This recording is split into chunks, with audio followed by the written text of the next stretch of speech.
Now that's a bizarre looking creature.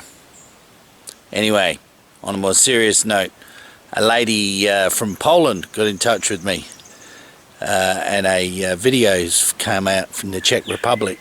A lady filmed it, what appears from her kitchen window or something like that.